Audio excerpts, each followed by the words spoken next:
मां विद्विषावहि। अखण्डमण्डलाकारं व्याप्तं येन चराचरं तदवधं दर्शितं येन तस्मै श्रीगुरवे नमः। अज्ञानतिमिरान्धस्य ज्ञानाञ्जनशलाकया चक्षुरुन्मीलितं येन तस्मै श्रीगुरवे नमः।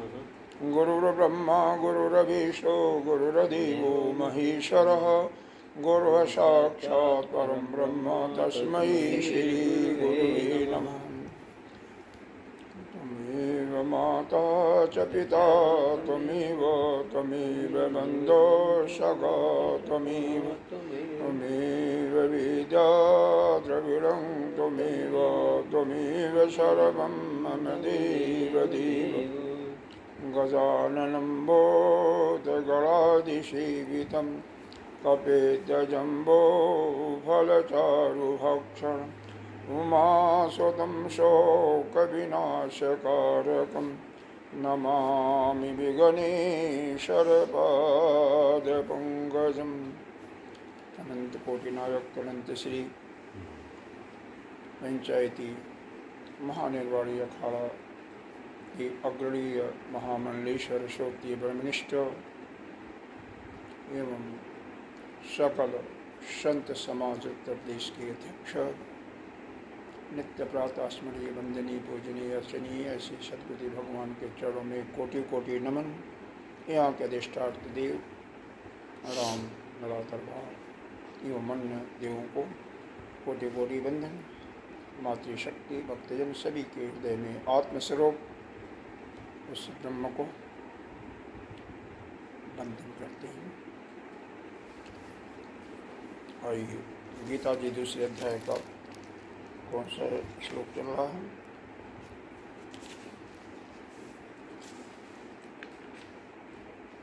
17 में से पढ़ते हैं। अविनाशी तु तद्विद्धि जीन सर्वं इदं ततत् विनाशम् अभ्यस्यस्य न कश्चित् कर्तुमर्हति। अन्तमन्तैमे देह नित्ययुक्ता शरीरः अनाशिनो अभ्रमेश तस्माद्युद्धस्य भारत। जयेन वेति हन्तारं यश्चैनं मन्यते हतम् उभौ तौ न विजानीतो नायं हन्ति न हन्यते। न जायते मृते वा कदाचित् न अयं भूता भविता वा न भूय अजो नीतः शाश्वतोऽयं पुराणो न हन्यते हन्यमाने शरीरे। इसी का भाष्य चल रहा है, इसी 20वें श्लोक का। हमने काफ़ी कुछ पढ़ा, लेकिन पहले इसके अर्थ को समझते हुए फिर आगे बढ़ते हैं। मूल रूप से यह बताया जा रहा है कि यह जो अपनी आत्मा है यह अविनाशी है, यह कभी मरता नहीं है, न कभी पैदा होता है, यह अनादिकाल से ऐसे ही चला आ रहा है। इसीलिए पहले श्लोक में बताया न वेति हंतारम न जश्चैन मन्यते हतम्। न तो यह मारने वाला अपने को है, किसी को मार सकता है जो यह समझता है कि मैं मारने वाला हूँ, या जो समझता मैं मारा गया, ये दोनों जो है अज्ञानी है। अज्ञानता के कारण ही इस आत्मा के अंदर ये हनन का यह और अध्यारोप किया जा रहा है। क्योंकि आत्मा तो न तो किसी को मारता है न किसी से मरता है, क्योंकि इसके तो शरीर का कोई अवयव ही नहीं, कुछ ही नहीं, कैसे कोई मारेगा, कैसे कोई काटेगा। यह तो ज्योति स्वरूप है, प्रकाश स्वरूप है, कुछ ही नहीं इसके अंदर, निर्गुण निराकार।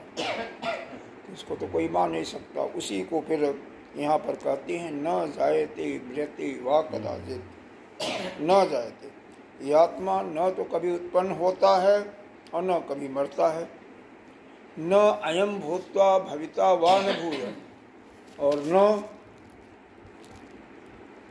हम कभी पैदा हुआ, न ऐसा है कि नहीं होगा या न हुआ है, यह कभी इसके अंदर यह नहीं है। अजो, यह अजन्मा है, यानी इसका जन्म और मरण नहीं होता, नित्य है, हमेशा एक सा रहने वाला है। शाश्वत है, अनादिकाल से चला आ रहा है। अयम शाश्वत। हाँ, और फिर आगे एक शब्द और बताया, पुराणो, पुराना होते हुए भी नया है, यानी सृष्टि के प्रारंभ से अनादिकाल से चला आ रहा है। शास्त्रो अयम पुराणो न हन्यते, हन्न माने शरीर, यह जो मरने वाला शरीर में है, इसमें यह मारा नहीं जा सकता। मतलब इस आत्मा को, इसका भी हो गया था मेरे ख्याल से, इसका हो गया था, दूसरे का चल रहा था। हाँ, वेद विनाशिनम नित्यम वेद विनाशिनम नित्यम जैनम अजम अव्ययम कथम स पुरुष पार्थ कम घातयन्ति हन्ति काम। पुनः कह रहे हैं, जो इसको अविनाशी समझता है, यह नित्य है, अविनाशी है।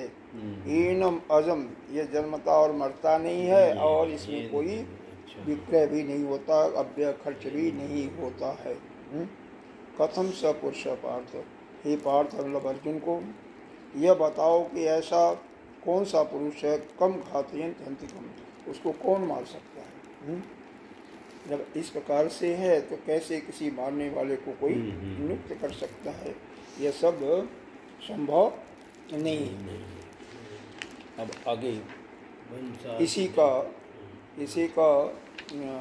3 पेज हो गया था, 4 पेज हो गया था, 4 पेज तक हो गया था, 5वें पेज इसका भाष्य बाकी है। इसमें जो कुछ तर्क दिया गया वो आत्मा को निर्विकार है। इसमें जैसे विकार हो जाता है, जैसे दूध में दही डाल दो तो विकार हो जाएगा, शुद्ध पानी है उसमें शुद्ध मिट्टी भी डाल दो तो भी विकार हो जाएगा। तो जब दो चीज़ों को हम मिला देते हैं तो उसमें विकार पैदा हो जाता है, क्योंकि दूध का दही बिना मिलाए से नहीं होता है। या तो बर्तन में ही कोई गंदगी होगी, उसी से मिल गया, वो गंदगी इससे फट गया, मतलब विकार हो गया, या नहीं तो कोई जामुन डाल दिया, कोई अन्य चीज़ डाल दिया। हाँ, अब इसमें प्रश्न उठता है तो पहले बार ये दही कब जमा कैसे हुआ? अभी तो मिलाते हैं ना, दही डालते हैं ना, तो पहली बार कैसे हुआ बताओ? आप लोग बनाती हैं दही जमाती हैं, बताओ। हाँ। पहली बार कैसे हुआ? पहली बार तो हाँ, पहली सब दही बनाते हैं। पहली बार दही कैसे? आखिर तो दही डालने से जमता है, दही डालते हैं तो जमता है। बाहर से ले आते हैं। अरे हो बाहर वाला भी कभी तो बना होगा। हाँ, तो कैसे बनाए होंगे? हाँ, वही तो पूछ रहा हूँ। वही नहीं जान पाता, वही तो प्रश्न है। इसी प्रकार से यह जीव ही है, पहली बार कब बना पता नहीं है। यह जीव भी अनादिकाल से चला आ रहा है, ऐसे ही है। हालांकि दही के लिए बनाते हैं कुछ, उसमें कुछ नींबू या कोई चीज़ ऐसी चीज़ है कि डाल करके दही बना लेते हैं। अगर दही नहीं है तो कुछ ऐसे केमिकल आते हैं, उसे डाल करके दही बन जाता है। यह आपकी जानकारी के लिए बता रहा हूँ। तो यह जो आत्मा पर अध्यारोप होता, किसका? अज्ञान। अज्ञान के कारण ही वह कर्ता बन जाता है। अगर अज्ञान न हो, मतलब अज्ञान का मतलब उसके अंदर पूर्व जन्मों के नाना प्रकार के जन्मों के संस्कार पड़े हुए हैं। हाँ, उनके जो कर्म हैं, उनकी जो कामनाएं हैं, वो सब पड़ी हुई हैं, और उन्हीं के अनुसार उसके मन से वृत्ति भी उठती है, और उसी के अनुसार वो व्यवहार भी करता है। हाँ, तो मूल चीज़ ये है कि जिस समय वह अंदर का मल स्वच्छ हो जाता है, उस समय वह बिल्कुल निर्विकार आत्मा हो जाता है, नित्य शुद्ध बुद्ध मुक्त जाता है। कैसे वह विकार दूर होगा? हालांकि यहाँ पर तर्क यही है कि इसका तो नहीं है, लेकिन तर्क यही है कि कैसे वह निर्विकार है, कैसे वह यह काम करता है, नहीं करता है, इत्यादि होता है जो अध्यारोपण का उसमें करते हैं। फिर आगे चल कर के आएगा कि अगर केवल मान लो कि कोई कर्म का संन्यास करता है, कोई ज्ञानी हो जाता है, तो मन से ही संन्यास ले ले, वाणी से और शरीर से करता रहे तो आगे आएगा। तो कहते हैं नहीं, ये ऐसा संभव नहीं, क्योंकि कोई भी कर्म होता है पहले मन में आता है, फिर जाकर के शरीर से कर्म होता है। तो ऐसा नहीं होगा, मन, वाणी और शरीर तीनों से एक ही साथ कर्म का संन्यास ले सकता है, एक से नहीं। जो मन से ले लेगा तो इसका मतलब शरीर से ऑटोमेटिक हो जाएगा, ऑटोमेटिक हो जाएगा। ये साथ में होता। हाँ, असंभव नहीं है ना कि केवल मन से ले लो, मन में विचार न लाओ और शरीर से करो, शरीर में हो ही नहीं सकता कोई भी। बच्चा पेट में रहता तो जीव तो रहता ही है ना, चेतन रहता होगा ना। हाँ, चेतन रहता होगा पेट में, जिगर में बच्चा रहता है। हाँ ठीक है, तो क्या प्रश्न, क्या पूछ रहे, प्रश्न क्या? प्रश्न क्या तो वही प्रश्न है कि वो चैतन्य अंदर भी हाँ, चैतन्य तो, हाँ चैतन्य तो रहता ही है, क्योंकि चैतन्य का ही प्रतिबिंब जब वह आता है वनस्पतियों में, उसको कोई ऐसा युवक खाता है जिसकी शादी हुई है, पत्नी भी है, हाँ। तो वह खा करके वह जीव उसके अंदर आ जाता है और जो वीर के रास्ते से वह जो रज में मिल करके वह हो जाता है। तो यह तो होता है। और यह भी बताया पीछे कि उस आत्मा में 6 प्रकार के विकार जो शरीर में होते हैं, वह 6 विकार नहीं है। कौन सा? जन्मना, जायते, वर्धते, अपर विपरमणीयते, अपेक्षीयते, अस्ति जो कि पहले आता है, और विशंति मर जाता। तो ये 6 विकार, न वो बढ़ता है न घटता है, न उसमें कोई परिवर्तन होता है, सब कोई विकार नहीं है इसके अंदर। अब आगे का हम पढ़ते हैं भाष्य, जहाँ तक कल छोड़ गए थे।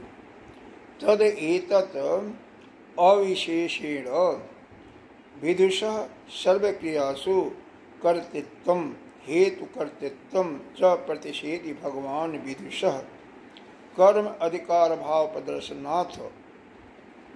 कह रहे हैं कि जो ज्ञानी होता है, जो विदुषः होता है, विद्वान होता है, वह उसका कर्म में अधिकार, सर्व क्रियासु कर्तृत्व, किसी भी कर्म में उसका अधिकार नहीं है। यही दिखाने के लिए भगवान यह आगे पीछे जो कहा गया ना, वेद विनाशनम नित्यम, अभी पढ़ा है ना, यह वेद विनाशनम नित्यम अजम अभ्ययम, यह कहा गया है कथम स पुरुषा पार्थ, तो उसको यही बता रहे हैं। किम पुनः विदुषः अधिकार, तो क्या पुनः वह ज्ञानी जो है अधिकार इति एतद् उक्तम पूर्वों में, और इसीलिए उसके अधिकार की क्या बात कही है, पहले भगवान ने बताया है कि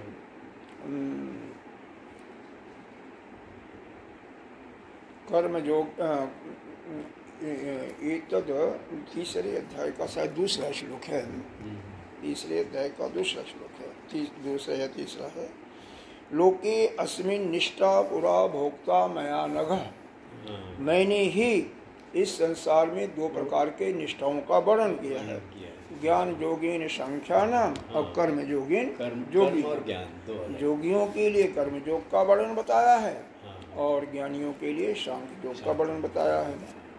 तो भगवान यह बताया हुआ पहले, तो तथा सर्व कर्म संन्यास रक्षति सर्व कर्माण मनसा इत्यादि न, तो सभी कर्मों का संन्यास, सर्व कर्माण मनसा इत्यादि वाक्यों से सर्व कर्म का संन्यास ले। ननु मनसा, अब प्रश्न पूछा जा रहा है यहाँ का, ये समझिए कि सभी क्रियाओं का जो विद्वान होता है वो किसी का भी, सभी क्रियाओं का किसी कर्म करने में उसका कोई अधिकार नहीं है।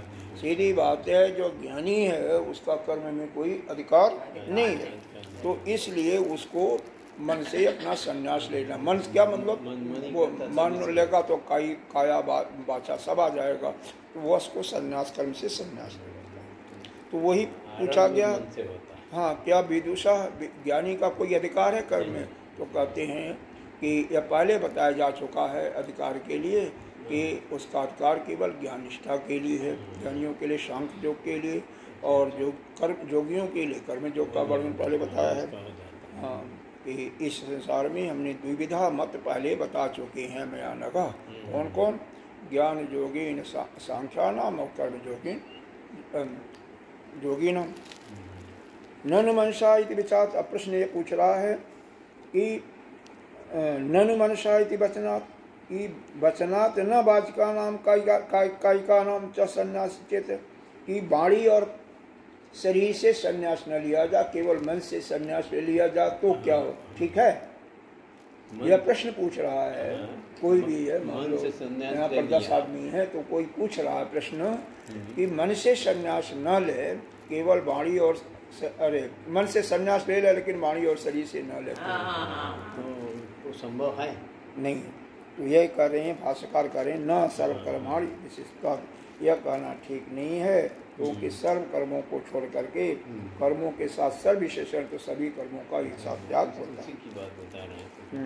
मानसा नाम एवं सर्वकर्माणि चेत, यदि यह कहा जाए, फिर प्रश्न पूछता है मन संबंधी सर्व कर्मों का त्याग मान लिया जाए तो, मन से ही सभी कर्मों का त्याग मान लिया जाए तो, फिर कहते हैं न मनोव्यापार पूर्वकत्वात्, यह भी ठीक नहीं, क्योंकि वाणी वाक्य व्यापाराणाम मनोव्यापार भावेत अनुपत्ति, कि मन वाणी और शरीर की क्रिया मनोव्यापार से ही होती है।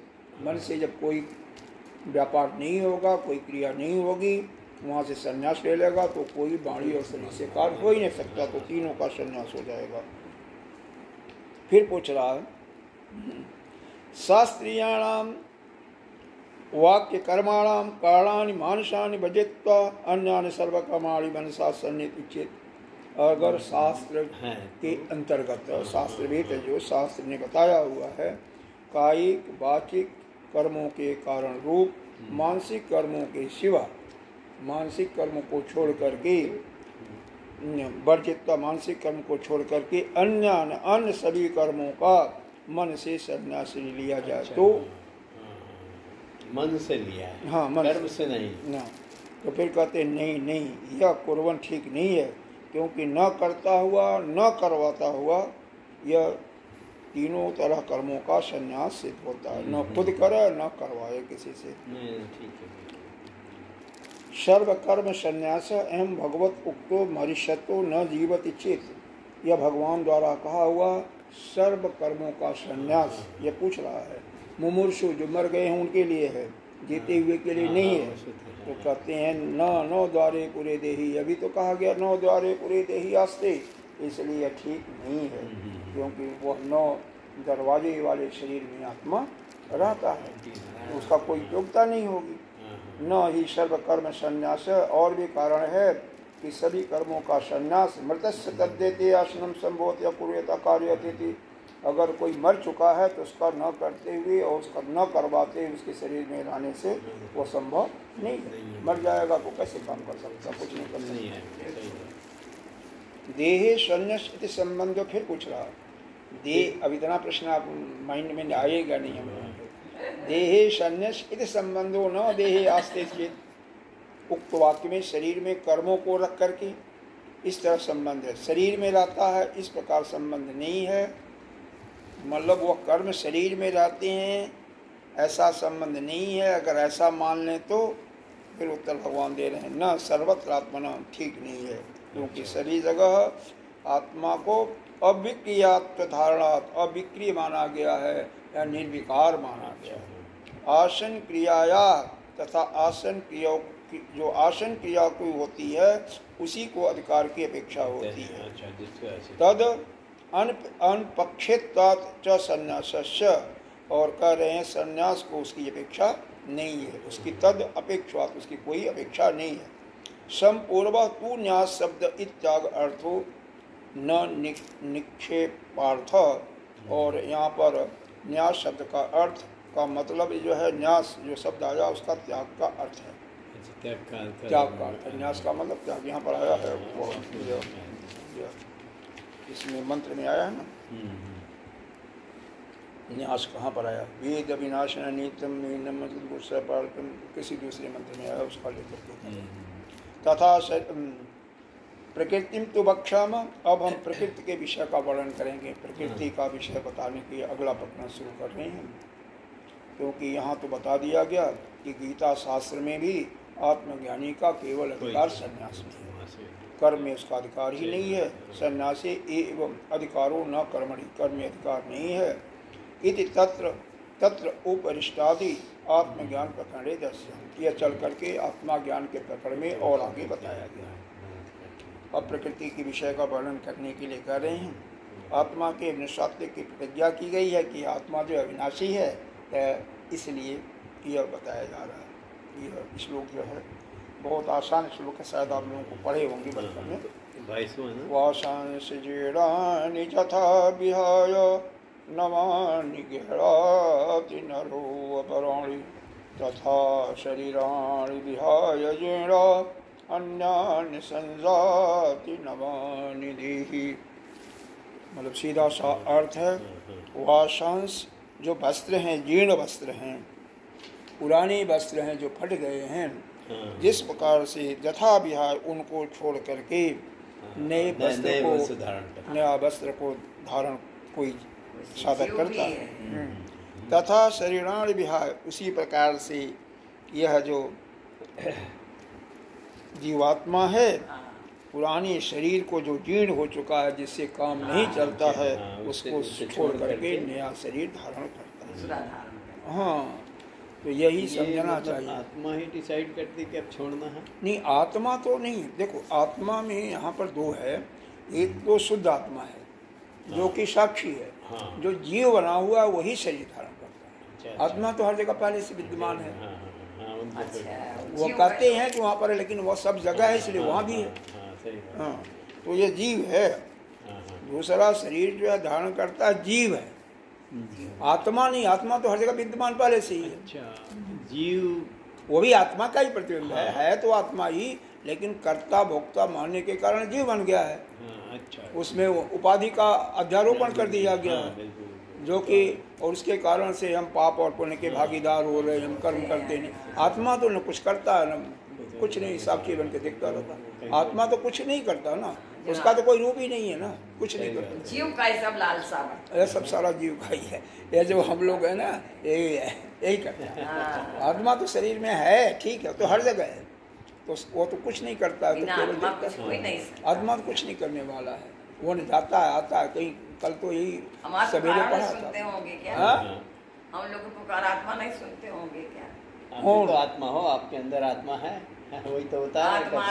आत्मा आपके अंदर है, लेकिन आत्मा कुछ करता नहीं है, कुछ सुनता भी नहीं है, कुछ बोलता भी नहीं है, चलता भी नहीं है।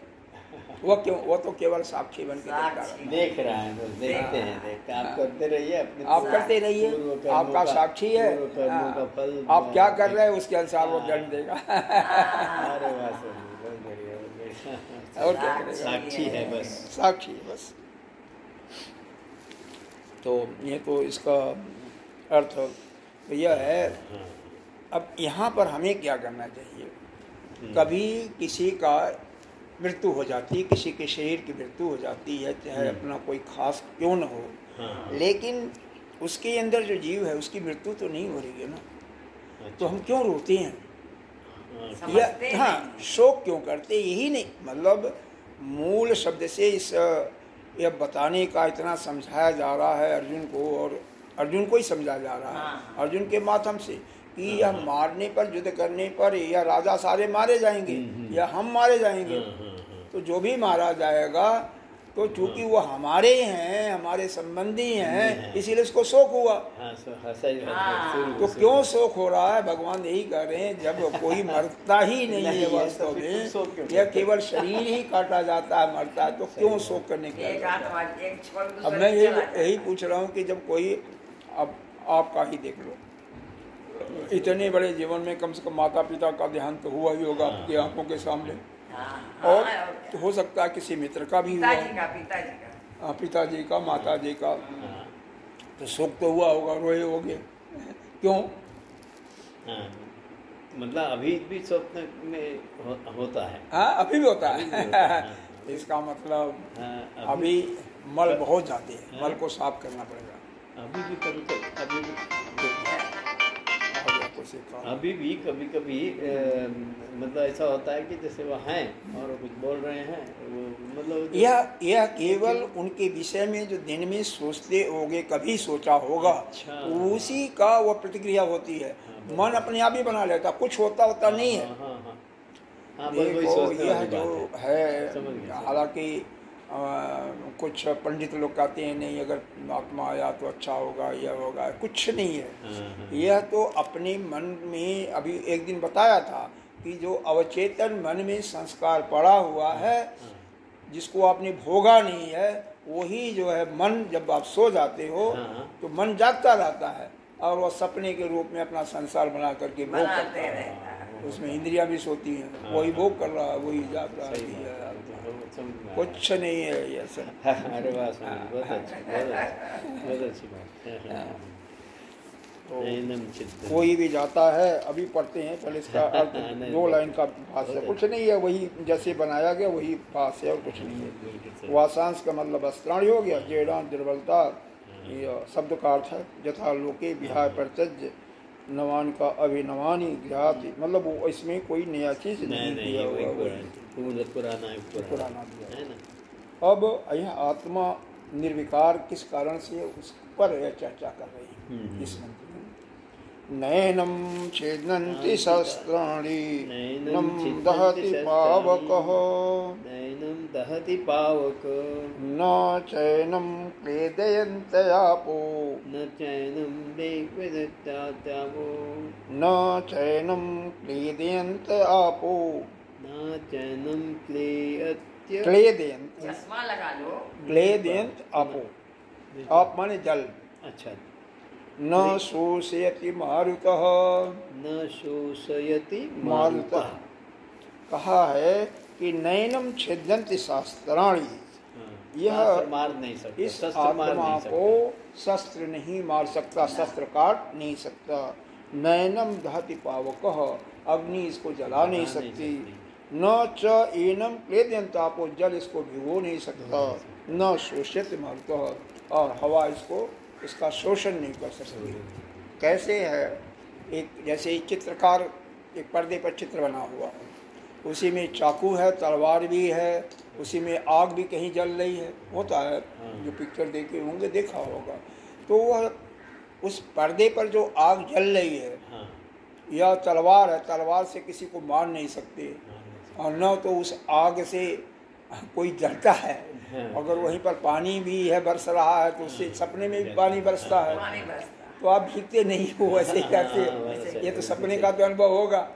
हाँ, सपने में शेर से लड़ भी गए होंगे तो वो खून खराब हो गया, लेकिन बाद में देखते हो कि शरीर तो आपका ऐसा ही है, वैसे ही है, होता हवाता कुछ नहीं है। संसार यह संसार ऐसे ही है, यह तो झूठा संसार। जैसे जो सपन नहीं देखता, सपन को समझ नहीं सकता, इस जागृत अवस्था को कैसे इसका निषेध करेगा? जागृत अवस्था है नहीं, यह भाषित सत्ता है। तो जब स्वप्न आपके लिए झूठा है, भाषित है, तो उसको समझ जाते हो, तो इस जागृत अवस्था को उसी प्रकार से अभी भाषित है, बाकी सब भाषित है, ये भी नहीं है। तो केवल है क्या? वही एक है, वही ब्रह्म है। और इसका भाष्य देखो, नैनम छिदन्ति। अगला श्लोक भी इसी के ऐसे ही है। एवं प्रकृति देहिनम न छिदन्ति शस्त्राणि निरत्वात् च अवैभागम कुर्वन्ति शस्त्राणि अस्य आदीन। कह रहे हैं, देखो, यह कोई भी चीज़ यहाँ से इसका अर्थ लो कि जैसे कोई अगर पृथ्वी तत्व से बना हुआ है तो पृथ्वी तत्व को ही काटेगा। अच्छा। जैसे तलवार पृथ्वी से बनती है, पृथ्वी का मतलब लोहा पृथ्वी में पाया जाता है, चाकू पृथ्वी में पाया जाता है, भाला भी पृथ्वी में पाया जाता है, लोहा पृथ्वी में। तो उससे जो पृथ्वी, ये शरीर जो है ना पृथ्वी तत्व से बना हुआ है, तो इसको काट सकते हो। पेड़ पृथ्वी तत्व से है तो उसको काट सकते हो, लेकिन जो आत्मा जिसमें पृथ्वी तत्व है ही नहीं है, उसको कैसे काट सकते हैं? सवाल ये है। जो जिस तत्व का है हथियार, वो उसी तत्व को कर सकता है। न उसमें पांचों तत्व नहीं है, न तो पृथ्वी तत्व है, न तो जल तत्व है, न अग्नि तत्व है, न वायु तत्व है। तो इसीलिए अलग अलग दिया गया। वायु उसको सुखा नहीं सकती, यही बोलते हैं। जल उसको भिगाओ नहीं सकता, क्योंकि यह जो तत्व है इनका विषय वो है ही नहीं है, जब है ही नहीं, वो उसमें तो कोई तत्व ही नहीं है। पांचों महाभूत उसके अंदर नहीं है, अलग है, वो क्या कर सकते? हाँ नहीं, वो तो अलग है ही है। पांचों महाभूत उसमें नहीं है, हमारे अंदर है, इसमें अंदर है, जितने भी हथियार हम बताए जा रहे हैं उसमें है, इसीलिए उसका कोई मतलब नहीं है।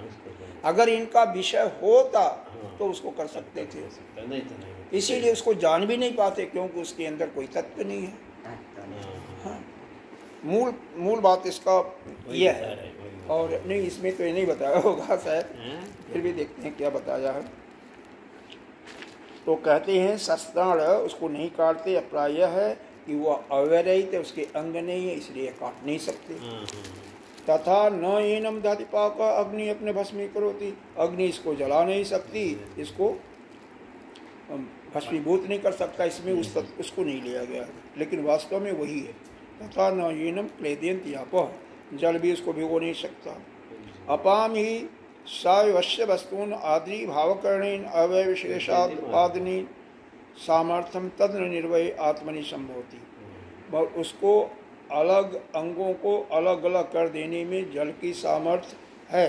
किसी वस्तु को भिगो दो तो उसको अलग अलग कर सकते हो, लेकिन यह जो आत्मा है इसमें कोई अंग है ही नहीं है, तो इसलिए यह संभव नहीं है। ज्योति स्वरूप है। हाँ, तथा स्नेहवत, इसीलिए ज्योति स्वरूप। तथा स्नेहवत द्रव्यम स्नेह शोषण नाश्यति वायु, वायु आर्द्र द्रव्य का गीलापन शोषण करके उसको नष्ट कर देता है। वो वायु भी इस स्वरूप आत्मा को शोषित नहीं कर सकता। क्यों? अब इसमें नहीं लिखा हुआ, लेकिन वास्तव में उसका विषय नहीं है, इसलिए नहीं करता। अब दूसरा ऐसा होने के कारण ये दूसरा श्लोक जो है 24वां, वो भी इसी से मिलता जुलता है। आच्छेदो अयम आदायो अयम अक्लेदो असुस्यैव स नित्यः सर्वगतः अस्थाणु अचलो अयम सनातनः। यस्मात्, जिससे अन्नूने नाश हेतून भूतानि एनम आत्मानं नाशत न उत्सन्ते। अन्य किसी तरीके से भी किसी प्राणी, कोई भी प्राणी उसका नाश नहीं कर सकता है। उसका नाश कर देने वाला यह आत्मा, उसका समर्थ नहीं है। ये पंचमहाभूत जितने भी हैं उसको नाश नहीं कर सकते। तस्मात्, इसलिए वह क्या है? नित्य है, नित्य हमेशा, क्योंकि यह पांचों महाभूत उसको नाश नहीं कर सकते। अननोन, और कोई भी उसका कोई तरीका नहीं है कि उसका कोई नाश कर सके। नित्यवात, वह नित्य है, सर्वगत सर्व जगह है, सर्वगत्वात् सर्वव्यापी हो है, इसीलिए वह अस्थाणु है। अस्थाणु का मतलब स्थिर है, स्थिरवाद, और चूंकि स्थिर है इसीलिए वह चला है। अयम आत्मा अतः सनातन, हमारा आत्मा जो है सनातन मतलब चिरकाल से चला आ रहा, अनादिकाल से चला आ रहा, अनादिकाल से चला। वो तो चित्त निष्पन्न अभिनव अर्थ, और किसी कारण से उत्पन्न नहीं हुआ है, वह अनादिकाल से, यानी सृष्टि के चलेगा ये भी नहीं मालूम। वह तो चलेगा वो भी नहीं मालूम। वो तो हमेशा है, कभी कभी उसका खत्म नहीं होता। सृष्टि का प्रलय होने के बाद भी वो रहता है। सृष्टि जब प्रारंभ होती है तो उसके पहले भी रहता है, इसलिए वो तो एक, लेकिन वो एक ही, अलग नहीं है, एक ही। हाँ, अकेले। देखो, हम आप सभी, हमारे अंदर जो आत्मा है और दूसरों के अंदर जो आत्मा है, सब एक ही है, और वो एक ही, वही ब्रह्म है, वही आत्मा, वही ब्रह्म है। जो आपके अंदर आत्मा है, हमारे अंदर है, इनके अंदर है, उनके अंदर है, चींटी के अंदर है, सब वही, वह पेड़ के अंदर, वृक्ष के अंदर है, सब एक ही है, एक ही चेतन है, एक ही चेतन, और वही ब्रह्म है, वही ब्रह्म है। दूसरा उसके अलावा कुछ है ही नहीं। इसीलिए किसी से द्वेष करना, राग करने का कोई प्रश्न नहीं होता। जो इसको समझ जाता है वह किसी से राग और द्वेष नहीं करेगा। सही बात है, क्योंकि एक ही है, अलग कोई नहीं है, सत्ता एक की है। लेकिन हम जब नहीं समझते, हम भेद दृष्टि होती है, आपको अलग जानते हैं, इनको अलग जानते हैं, तो फिर वहीं पर ये सारे विकार हमारे अंदर आते हैं। नहीं तो कोई विकार आवे नहीं, ऐसा जो जान जाता है।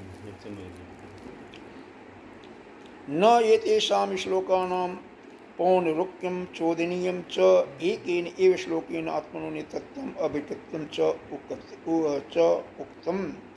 इन श्लोकों में पुनः रुक्ति बारंबार कहा जा रहा है, इसलिए इसका दोष नहीं करना चाहिए, क्योंकि यह बारंबार इसलिए कहा जा रहा है कि आत्मा नित्य है, अजर है, अजन्मा है, जिससे आपके अंदर मन में बैठ जाए पक्का अजर है अच्छा, हमारा मतलब कहते हैं इसीलिए यह कहा गया न जायते मृत्यु व कदाचित। जत, क्योंकि यह विक्रय है, निर्विकार है।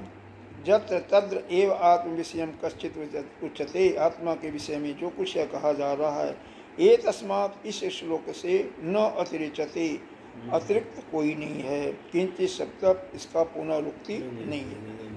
दुर्बोधत्वात् आत्मवस्तुनः पुनः पुनः प्रसंगम आपाद शब्दांतरेण तद एवं वस्तु निरूपित भगवान वासुदेव कथम तू नाम संसारी राम अव्यक्तम तत्व बुद्धि गोचरात् आपन्नम सत्य संसार निवृत्ते साध्यादि। परंतु आत्म तत्व बड़ा दुर्लभ है, इतना आसान नहीं है, सहज आसानी से यह समझ में आने वाला नहीं आने वाला।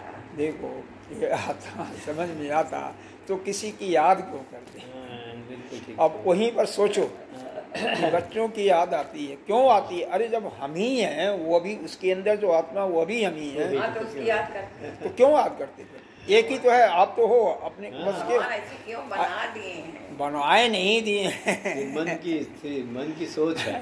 भगवान का ये संसार चलाना है ना, ब्रह्मा की खेला कर रहे हैं। हाँ, ब्रह्मा बाबा की सृष्टि ने तो नहीं चलेगी। देखो अपने अंदर सोचो कि जितने भी हमारे घर के प्राणी हैं, वस्त्र बर्तन इत्यादि धन दौलत जो है, सब तो एक ही चीज है, सब लोग एक ही मन में, एक ही तत्व है, एक ही तत्व है। किससे हमें आत्मा एक ही प्यार करना, किससे हमें द्वेष करना कोई मतलब नहीं। हाँ सब हम ही हैं। हाँ हम ही हैं, लेकिन अनजान से काट रहे हैं, मार रहे हैं। नहीं तो अब जान गए ना, अब तो अब मत करो ना, अनजान मत बनो। अब वही तो मैं कर रहा हूँ, अनजान मत बनो। जानने के अब यह जान जा रही हो तो किसी जानने के अंदर वो भेद दृष्टि न ला करके सिर्फ एकत्व का बोध लो कि हम सब एक ही हैं, इसलिए किसी का हमें न कुछ करना। जो भी आया है उनका बर्तन अलग है, तो वो अपने कर्मों के अनुसार वो भोगने के लिए अपने भोगने के लिए आया, तो आप उसमें हस्तक्षेप करना ठीक नहीं है। आप कुछ देखो, यहाँ से सुनो, कई बार माताएं किसी भी लोक लज्जा के कारण से कई बार बच्चों को गर्भपात करा देती हैं और उसको कहीं झाड़ी में फेंक दिया, कहीं फेंक दिया, कोई नदी में फेंक दिया। कई ऐसा भी सुना होगा कि एक संदूक बनाया और पानी में, वो समुद्र में या नदी में डाल दिया, और कोई न कोई उसके प्रारब्ध के अनुसार वो कोई व्यक्ति उसको ले जाता है। यह भी होता है, कई बार राजा ले जाता है तो वह जो बालक है राजा बन जाता है। कई बार वो डाकुओं के गिरफ्त में आ जाता है तो डाकू बन जाता है। जैसा संगत।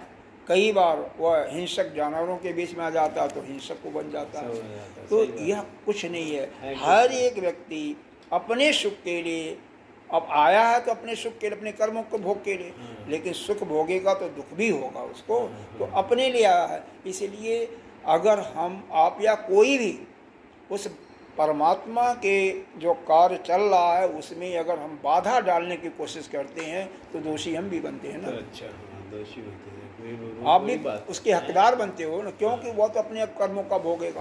तुम्हारे करने से, तुम्हारे बनाने से कुछ नहीं होगा, तुम उसका कुछ नहीं कर सकते, हम कुछ नहीं कर सकते। तो यही अटल विश्वास है कि हम आप जो है उसके लिए कुछ नहीं कर सकते हैं। जो करेगा वो करेगा, हम कुछ नहीं कर सकते, हम कुछ नहीं करने वाले ही नहीं है, हम कर ही नहीं सकते हैं। चिंता करते हैं मेरे बेटा के दुख है, वही तो मैं इसी को, तो इसी के लिए तो बारंबार मैं आपको बता रहा हूँ, इस अज्ञान को जब आपका अज्ञान दूर हो गया, क्योंकि आपने यह जान लिया कि सभी के अंदर एक ही आत्मा है और वही ब्रह्म है, उसके अलावा कुछ नहीं है। और जो व्यक्ति वह जीव बन गया है, कर्ता भोक्ता मानने के कारण वह अलग हो गया। हमारा शरीर अलग है, हमारा विचार अलग है, हमारी इच्छा अलग है, अपने पूर्व जन्मों के कामना के अनुसार, उसकी अपने पूर्व जन्मों के कामना के अनुसार अलग है। तो उसको जैसे भी वह अपने भाग्य के द्वारा जो उसको बनाना है या जो कर्म नया करेगा उसको करने, तो उसमें हस्तक्षेप करने की जरूरत नहीं है हमें। आपको अगर हम करते हैं तो हम खुद दोषी बनते हैं, हम चिंता क्योंकि भगवान की एक जो वो चल रहा है उसको फल देने का, अब उसको हम अपने तपस्या के बल पर या किसी कारण से उसमें हस्तक्षेप करते हैं, इसका मतलब हम भगवान के विरुद्ध जा रहे हैं ना। तो क्यों जाए? तो नहीं जाना। वो जो करना है वो बना, उसका कुछ नहीं करना, अपने बस मस्ती में रहो, आप अपने भगवान का चिंतन करते रहो और कथा का श्रवण करो। और ये हमेशा याद रखो कि वह उसकी आत्मा हमारी आत्मा एक है। बस इसी से बस वह अपने कर्म जो किए हैं, पीछे गलत कर्म किए होंगे या अच्छा कर्म किए होंगे, वैसा उसको फल मिलेगा। उसमें हमारा कोई ये सोचने का जो किया है तो वो करे, बस हमारा कोई हस्तक्षेप नहीं। बहुत बड़ी बात है ये। आप आद्य शब्दात एतम वस्तु निरूपित भगवान वासुदेव। इसलिए बारंबार यह प्रसंग उपस्थित करके वासुदेव भगवान उस तत्व का निरूपण कर रहे हैं, यह सोच करके किसी भी तरह वह जो अव्यक्त है, अव्यक्त कौन? वह प्रकृति जो है इस संसारी पुरुषों की बुद्धि में, हाँ, संसार की निवृत्ति, जिससे संसार का भावना जो आया है उसका किसी न कारण से वह उनके अंदर से मन से निकलता। तो अब यह सब कहने का तात्पर्य यही है कि आपके हमारे जो भी मन के अंदर है, मैं अपने को भी कह रहा हूँ, अगर संसार बसा हुआ है किसी कोने में तो उसको निकाल फेंकना है, नहीं तो इसको सुनने का कोई फायदा नहीं है।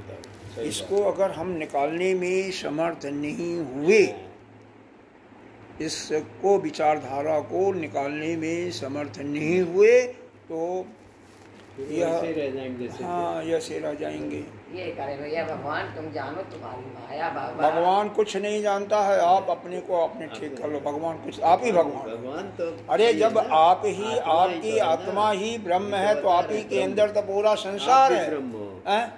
आप अपने ही अंदर पूरे विश्व को देखो ना, उसी के अंदर अमेरिका भी देखो, जापान भी देखो, भारतवर्ष भी देखो, अपने ही अंदर। हाँ, क्योंकि आप ही तो वो हो ब्रह्म। फिर तो किसी का कुछ नहीं करना, बस मस्त रहो। प्रगति भगवान का ही है ना। तो भगवान तो आप ही हो गए ना। प्रगति हमारे में अंदर है। क्या? प्रकृति तो यही भगवान की माया है। उसी क्या प्रलय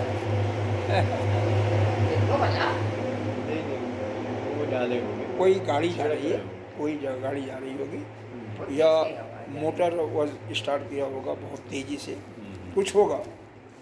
यही तो संसार में होता रहता है। यह संसार में देखो, सही बात बोल रहे हैं, वास्तव में यही चीज है कि संसार में जो कुछ हो रहा है उसको होने दो, आप कुछ नहीं कर सकते उसका। अगर मान लो प्रलय होना होगा, हो जाएगा।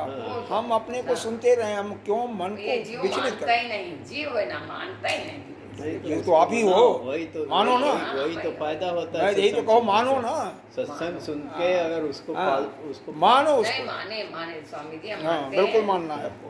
और हम इसे बार-बार पढ़ते हैं। चलो एक श्लोक और पढ़ लेते हैं, ठीक है? एक श्लोक और पढ़ें।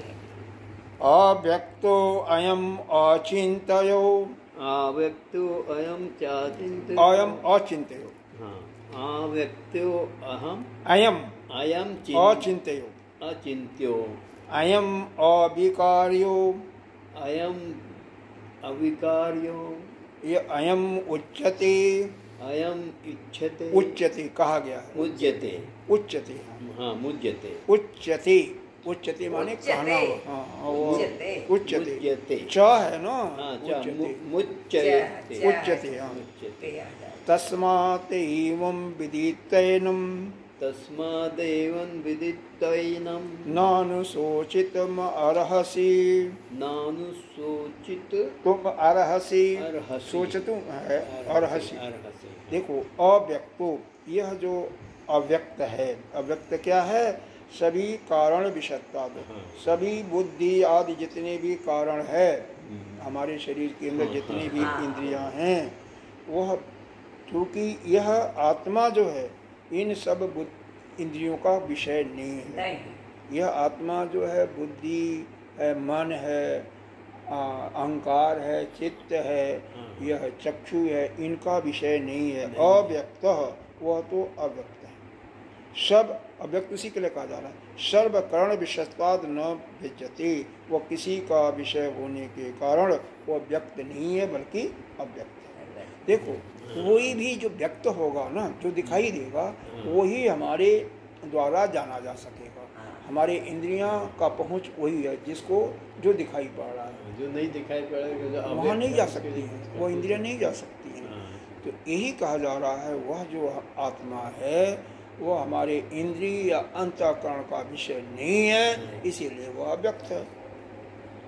अतएव अचिंत्यम, यह अचिंत्य है, इसके ऊपर चिंतन भी नहीं कर सकते हो, क्योंकि उसका कैसा है उसका आप वर्णन नहीं कर सकते, वही अचिंत्य है। सही बात है। जो पदार्थ इंद्रियों द्वारा दिखाई देता है उसी का हम क्या करते हैं, चिंतन करते हैं। इसीलिए भगवान का जो सोपाधिक रूप है उसी का आप पूजा करते हैं। उस निरुपाधिक ब्रह्म का सभी उपासना नहीं कर सकते, सभी ध्यान में नहीं ला सकते हैं। हाँ ला सकते हैं लेकिन धीरे धीरे। इसीलिए टू स्टार्ट विद हम क्या करते हैं, सोपाधिक ब्रह्म की पूजा करते हैं, सोपाधिक ब्रह्म का ध्यान भी करते हैं। बाद में जब आपकी आगे बढ़ जाते हो ध्यान के मुद्रा में और फिर इधर श्रवण करते करते ज्ञान हो जाता है, तो फिर निरुपाधिक ब्रह्म की अपने अंदर ही वो बैठा हुआ है, फिर अपने आत्मा का ही दर्शन करते रहते हैं। तो इसीलिए हम सोपाधिक ब्रह्म का ही, चाहे कृष्ण हो, राम हो, गरुड़ हो, किसी का अविकार्य, उसमें कोई विकार भी नहीं होता है, वो विकारी है। कैसे, तथा क्षीरम दद्धा तंचना ना दिना विकारी तथा अयम आत्मा, जैसे दूध से दही बनता है, दूध में विकार हो जाता है, हमारा आत्मा वैसा नहीं है। देखो दूध में तो आप जामन डाल दिया वो दही बन गया आराम से, लेकिन अपने आत्मा के अंदर कोई विकार ऐसा नहीं है, कोई ऐसा नहीं बना कि कोई मिला दो तो उसमें विकार हो जाएगा। हमारा आत्मा तो नित्य शुद्ध बौद्ध मुक्त है। आप अपने को ही आप निरवत्तादि च अविक्रह, यह अव्यय रहित होने के कारण यह आत्मा जो है हमारा अविक्री है, यानी इसमें निर्विकार है, क्योंकि इसमें अव्यय है ही नहीं, कोई अंग नहीं है ना, ये तो कोई रूप ही नहीं है, केवल शक्ति है। न ही निर्वयम किंचित विक्रियात्मकम दृष्टम, न कोई अव्यय रहित विकार दिखाई ही देता है। अविकृतात् अविकार्य अयम आत्मा उच्यते, यह विकार रहित होने के कारण यह अपना आत्मा निर्विकारी कहा जाता है। समझ में आ रहा? कि हमारे आत्मा जो है, जो सभी की आत्मा है, एक ही आत्मा है, उसके अंदर कोई विकार नहीं, न कोई विकार है, न उसका चिंतन कर सकते हो, और न ही उसका कोई कारण अपने चक्षु इत्यादि या मन बुद्धि से उसको जान सकते हो, सबसे वह परे है। ठीक, तस्मादेवम, हाँ, तस्मादेवम, इसलिए इस प्रकार से यथोक्त प्रकरण जैसा कि कहा गया है, एनम आत्मानम विदित्वा, इस अपने आत्मा को जान करके तुम न सोच, तुम अरासी, तुम चिंता मत करो, तुम सोच मत करो। अरासी हंता हम ऐसा मैं हंते एते हनते यदि, क्योंकि मैं इनका मारने वाला हूँ, या मेरे को मारे जाते हैं, मुझसे यह मारे जाते हैं, इत्यादि इस प्रकार का सोच मत करो, क्योंकि उसका अव्यय नहीं है, वह निर्विकार है, अजन्मा है, अविनाशी है, उसमें कोई अव्यय नहीं होता, तो तुम्हारे जाने वाला है ही नहीं है। न किसी को मारता, न किसी को कोई मार सकता न कोई। ये समझाते हैं अर्जुन, अर्जुन को समझा रहे हैं भगवान कृष्ण, और यह समझो कि अर्जुन के माध्यम से हमें आपको समझाया जा रहा है, पूरे संसार को समझा रहे हैं, पूरे संसार को समझ जा रहा है। हाँ, अब सारे लोग बोलते हैं इस प्रकार से इतना जितना यह तर्क इत्यादि दिया जाता है, उसका केवल एकमात्र कारण, केवल एकमात्र कारण क्या, अपने आत्मा, अपना जो स्वरूप है, जो कहीं नहीं, आपके ही अंदर है, आपके ही अंदर है, जो निर्विकार है, निरवय है, कोई उसमें अंग भी नहीं है, हाँ, उसका कोई चिंतन भी नहीं कर सकते हो, अपने इंद्रियों से, मन से, बुद्धि से उसको देख भी नहीं सकते हो, इसीलिए तो निर्विकार हुआ। कभी भी चूंकि अंग भी नहीं है, इसमें कोई रोग होने का संभावना भी नहीं होता है, तो इसलिए हमेशा एक ही जैसा रहता है, अविकारी रहता है, कोई इसमें व्यापार भी नहीं होता है, क्योंकि वह कर्म भी नहीं करता है। अरे पढ़ा होगा, बिनु पग चले सुने बिनु काना, हाँ, सुना है, सुना न तो पैर नहीं है बिना पैर के चलता है, और बिना कान के सुनता है, बिना मुख के वो भोजन भी करता है, हाँ? बिना आँख के सारा देखता भी है, हाँ? कैसे उसके विषय में चिंतन करना चाहिए। और यही नहीं, केवल आप ही की आत्मा और इनकी आत्मा, मेरी आत्मा अलग अलग नहीं है, एक ही है। हमारा सबसे बड़ा अज्ञान यही है कि हम अपने को अलग मानते हैं, इनको अलग मानते हैं। और वो जान जाता नहीं जो, हाँ, हम अलग मानते हैं, अपने को अलग मानते हैं, तीसरे को अलग मानते हैं, और यही सबसे बड़ा हमारा अज्ञान है। क्यों अज्ञान आया कि नाना पता नहीं कितने जन्मों से हमको बताया गया, हमको पढ़ाया गया, सिखलाया गया, स्कूल में माता पिता सिखलाए कि यह तू है, यह तेरा घर है, यह तेरा है, यह तेरा माँ है, तेरा पिता है, और वो उसका पिता है, उसका घर वो है। लेकिन वास्तव में तो किसी का न कोई घर है, न किसी का कोई माता है, न किसी का कोई पिता है, न किसी के कोई संतान है, न किसी का कोई पोता पोती है। सभी जो है, जितने भी जीव हैं, जितने भी हैं, चाहे वह चींटी से लेकर के ब्रह्मा पर्यंत या वृक्ष इत्यादि हैं, सभी जीव, सभी में वह चैतन्य आत्मा है, ज्योति उसी में सब में है। देखो, जिसमें जहाँ पर वह चैतन्य नहीं रहेगा उसका विकास ही नहीं होगा। वृक्ष में उसका वृक्ष का विकास ही नहीं होगा, वो तो वहीं सूख जाएगा। उस चैतन्य शक्ति के कारण ही उसका विकास होगा। वह चैतन्य रहे तभी तो आदमी सब कर पाता, तभी उसके कारण ही विकास हो रहा है। आपके अंदर भी जो कुछ हो रहा है, विकास हो रहा है, ज्ञान हो रहा है, उसी के कारण हो रहा है, उसी की परीक्षा ही, उसी का प्रतिबिंब है। जो जीवात्मा है तो वह भी शुद्ध वही ब्रह्म है, ब्रह्म ही है, लेकिन आपने शरीर को अपना मान लिया, शरीर से आपने संबंध बना लिया, शरीर से जो संबंधी हैं, शरीर के जो संबंध बने हैं, उनको भी आपने अपना मान लिया। तो अपना जब अपनत्व छूट जाएगा, शरीर से भी रिश्ता समाप्त हो जाएगा, शरीर से तादात्म्य जो बना रखा वो छोड़ जाएगा, शरीर के द्वारा जो रिश्ते हैं वो भी जब छोड़ जाएगा, तब जा करके उस आत्मा का ज्ञान आएगा, चमक रहा है। उसका ज्ञान आपको प्राप्त करना है। मूल यह गीता पढ़ने का या सुनने का यही है कि आपको जो है ऐसा ज्ञान हो जाए कि कभी भी शोक और मोह न हो। मोह कब होता है किसी को, अब इसका कभी विचार किया होगा, नहीं किया।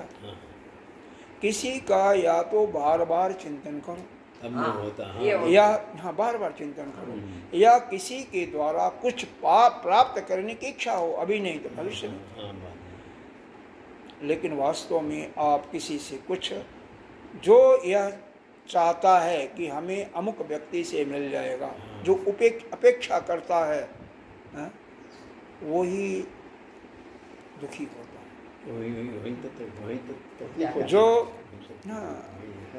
जो किसी से कोई अपेक्षा नहीं करता है वही सुखी रहता है, पीछे लगा रहता है। हाँ, इसीलिए आप कभी मत सोचो, भूल करके भी मत सोचो कि आपका कोई कितना भी घनिष्ठ हो, कितना भी घनिष्ठ हो, वह बाद में आपके मन के अनुसार काम करेगा, यह संभव नहीं है। यह संभव नहीं है। आपकी सेवा करेगा, सेवा करने वाला भी एक ही है, वही नाना रूप में कर रहा है, इसी रूप में आके करेगा, कर रहा है। आपके शरीर के अंदर है, कहीं आना जाना नहीं, केवल उसको याद करने की जरूरत है। देखो द्रौपदी को देखो, निरुपाधिक दृष्टि से भगवान वहाँ पर भी मौजूद थे उस सभा में जब ये जुआ खेला गया और द्रौपदी का चीर हरण होता है, लेकिन वह भगवान तब तक नहीं प्रकट होते जब तक कोई पुकारे ना। अब बोलो, आप किसी को नहीं बुलाओ, अपने आप ही लड़ते रहो तो भगवान को आने की क्या जरूरत है? कोई भी आपकी सेवा सहायता नहीं करेगा। जब द्रौपदी ने भगवान को पुकारा और पुकारते हुए देर नहीं लगती है, क्षण भर में वस्त्र का उनको देख रहे हैं, भगवान का नाम ले रहे हैं, वस्त्र अवतार ले लेते हैं। और तो शासन जितने भी उसके अन्य भाई सैनिक इत्यादि हैं सब थक करके चकनाचूर होते हैं, कोई भी उसको निर्वस्त्र। स्वामी जी इसका याद करो परमात्मा। और जब तक आपको अपने बल पर घमंड है, अपने बुद्धि पर घमंड है, तब तक वो परमात्मा का सेवा नहीं करता, सहायता नहीं करता। इसलिए अपने को पूर्ण रूप से उसके आश्रित कर दो, समर्पण करो, कुछ नहीं है। हाँ, और कुछ नहीं है, तुम जानो बस तुम जानो। अगर भक्त के रूप में है तो उसको समर्पण कर दो, और ज्ञानी बन गए हो तो ज्ञान में तो आप ब्रह्म हो, कोई बात नहीं, शरीर से और इसमें जो कुछ हो रहा होने दो, आपको कोई मतलब नहीं है। जैसे भी रहना है वैसे रहो, और किसी का कोई इस संसार में कोई चिंता मत करो। ओम ब्रह्मणपणम ब्रह्मवी ब्रह्मज्ञ ओम पूर्णमिदं पूर्णमिदः पूर्णमिदं पूर्णात् पूर्णमुदच्यते पूर्णस्य पूर्णमादाय पूर्णमेवावशिष्यते। ओम शांति शांति शांति। हरि ओम श्री गुरुभ्यो नमः। हरि ओम।